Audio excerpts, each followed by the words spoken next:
Video शुरू करने से पहले एक बात मैं आपको बता दूं, अगर आपके पास नाइट्रो V15 लैपटॉप है, नाइट्रो का V15 लैपटॉप, तो फिर आपको ये वीडियो बिल्कुल इग्नोर नहीं करना है। नाइट्रो सेंस की वर्किंग मैं बताने समझाने वाला हूं, इसको आप पूरा देखिए क्योंकि आपके काम की चीज़ है ये। अभी गाइज हमने नाइट्रो V15 का रिव्यू किया था ना, तो उसके अंदर एक नाइट्रो सेंस सॉफ्टवेयर आता है जो कि नाइट्रो के सारे लैपटॉप में पाया जाता है, लेकिन स्पेशली वो जो लैपटॉप हमने नाइट्रो V15 रिव्यू किया था Ryzen 7 वाला, उसके अंदर जो नाइट्रो सेंस सॉफ्टवेयर है उसके बारे में मैं आपको डिटेल में बताने वाला हूं कि उसके अंदर क्या क्या फीचर्स मिलते हैं।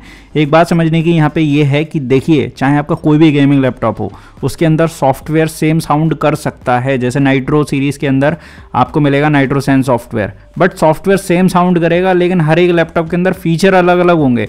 तो ये जो नाइट्रो सेंस सॉफ्टवेयर है इस लैपटॉप के अंदर कैसा काम करता है और इसके अंदर कौन कौन से फीचर्स हैं जो कि आपके कह सकते हैं काम के फीचर्स होने चाहिए, तो उन सारे फीचर्स को मैं इस वीडियो में एक्सप्लेन करने वाला हूं। अगर आपके पास नाइट्रो V15 लैपटॉप है, इस वीडियो को आप बिल्कुल इग्नोर मत करना क्योंकि ये आपके काम का वीडियो है। आप इसे अगर समझोगे, इस सॉफ्टवेयर की वर्किंग को सही से समझोगे, तब आप अपने लैपटॉप से पूरा बढ़िया एक्सपीरियंस ले पाओगे। मैंने ये चीज़ बहुत बार नोटिस करी है, मेरे पास डायरेक्ट कमेंट्स आते हैं, मेरे पास डायरेक्ट DMs आते हैं और लोग अपनी प्रॉब्लम मुझे बता रहे होते हैं, जबकि उन्होंने लैपटॉप की वर्किंग को ठीक से समझा नहीं होता है, ठीक से अप्लाई नहीं किया होता है चीज़ों को, इस वजह से उनको वो प्रॉब्लम आ रही होती है। अगर आप मेरे इस तरह के सॉफ्टवेयर वाले वीडियो देख लेंगे तो आपको ऐसी प्रॉब्लम्स दोबारा भविष्य में नहीं आएंगी, जिससे कि आपको परेशान नहीं होना पड़ेगा ओवर हीटिंग की वजह से, या और भी तरह की बहुत सारी चीज़ें होती हैं लैपटॉप के अंदर जो कई बार लैपटॉप एबनॉर्मली बिहेव करता है, वो कहीं ना कहीं आपकी ही गलती होती है। तो अगर आप समझ के सही से करेंगे तो आपकी सारी चीज़ें सही से बढ़िया चलेंगी लैपटॉप में। अब आप जरा पूरे सॉफ्टवेयर को देखिए और इसकी वर्किंग समझिए। एक बार नाइट्रो की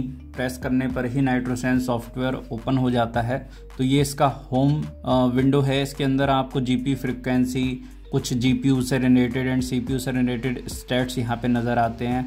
सारे ज़रूरी स्टैट्स राइट साइड में भी दे रखे हुए हैं और यहाँ सिनेरियो प्रोफाइल्स आप चूज़ कर सकते हैं। अगर आप बहुत फ्रिक्वेंटली सेट करना चाहते हैं तो यहाँ से जस्ट क्लिक करके आप सेट कर सकते हैं। इसके अलावा जब आप सिनेरियो के अंदर जाएंगे, सिनेरियो के अंदर आपको जो है जैसे डेली बताया ना मैंने कि क्विकली आप सिलेक्ट कर सकते हैं। इसके साथ साथ मोड के अंदर आपको क्वाइट बैलेंस परफॉर्मेंस मिलता है और बहुत ज़्यादा पावर हॉगिंग तो हमारा लैपटॉप है नहीं।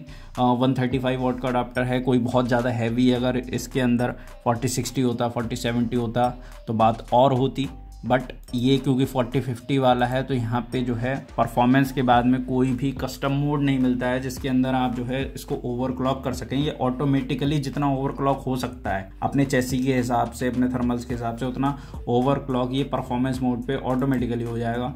फैन कंट्रोल के अंदर आपको ऑटो, मैक्स एंड कस्टम का ऑप्शन मिल जाता है जिसके अंदर CPU एंड GPU के फैन के RPM को आप खुद से अपने आप से इसको ठीक कर सकते हैं। जहां आपको ऑटो बटन प्रेस करने पर इसके RPM को कंट्रोल करने का ऑप्शन मिल जाता है। जैसे मैंने देखिए यहाँ RPM काफ़ी बढ़ा दिए हैं GPU के और साथ ही साथ RPM बढ़ भी गए हैं। CPU के RPM जैसे मैं इंक्रीज़ करूँगा देखिए CPU के RPM भी बढ़ जा रहे हैं और मैक्सिमम यहाँ दिखा रहा है 2700 समथिंग RPM, 2710 RPM। तो इतना मैक्सिमम RPM तक ये अब ये देखिए आप, ये नोटिस करने वाली बात ये है कि जैसे मैक्स हम करके देखेंगे तो कितने RPM पे जा रहे हैं हमारे फैंस।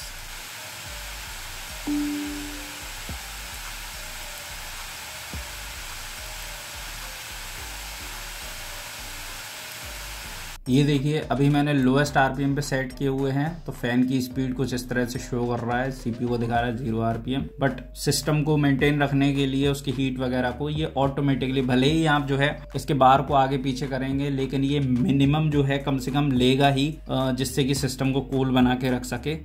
सेफ लिमिट्स को ये पार नहीं करेगा। सेफ लिमिट्स, अब जैसे मैं इसे पूरा बार को रेज कर देता हूँ उसके बाद देखेंगे हम, क्योंकि ये तो हो सकता है ये तो सेफ साइड ही है ना, अगर हम कितना भी फैन की स्पीड बढ़ा दें तो सेफ साइड ही रहेगा वो, क्योंकि सिस्टम तो आफ्टर ऑल कूल ही होगा, लेकिन एक लोएस्ट लिमिट से नीचे नहीं जाएगा बार लो करने के बाद भी। तो अभी मैक्सिमम हम देखेंगे कि कितने RPM तक हमारे फ़ैन पहुंच सकते हैं। इस टाइम में फ़ैन धीरे धीरे स्पीड भी बढ़ रही है और साथ ही साथ जो है मुझे फील भी हो रही है स्पीड बढ़ते हुए और धीरे धीरे स्पीड रेज भी हो रही है। बार भले ही हमने पहले आगे बढ़ा दिया था बट स्पीड जो है स्लोली बढ़ रही है और अब देखिए करीब 7000 RPM तक हमारे फ़ैन पहुंच गए हैं। अब हम ये देखेंगे कि क्या 7000 को भी क्रॉस करेंगे या नहीं करेंगे।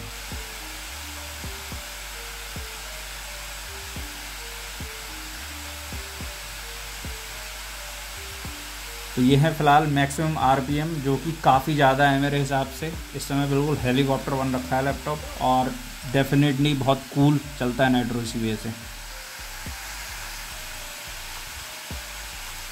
ऑटो पे डाल देते हैं दोनों को और ऑटो ही कर देते हैं सारा, और ऑटोमेटिकली अपने हिसाब से मैनेज करेगा, हमें इसमें कुछ नहीं करना है। एडवांस सेटिंग के अंदर एसर ट्रू हारमनी का इसके अंदर आपको फीचर्स मिल जाते हैं काफ़ी सारे, जिसमें जो है आप अपने हिसाब से सेलेक्ट कर सकते हैं इन ऑप्शंस को, और ये जो है आपके ऑडियो एक्सपीरियंस को कस्टमाइज करता है अकॉर्डिंग टू गेम। फिर चाहे लैपटॉप के स्पीकर्स हों या हेडफोन हो, दोनों पे ही काम करेगा। पर्सनल सेटिंग के अंदर बैटरी ऑप्टिमाइजेशन से रिलेटेड फीचर्स मिल जाते हैं, जैसे कि आप अपनी बैटरी को 80% पे लिमिट पे रख सकते हैं कि उससे ज़्यादा चार्ज ना हो, जिससे आपकी बैटरी की लाइफ बरकरार रहे। फुल बैटरी चार्जिंग का भी ऑप्शन है।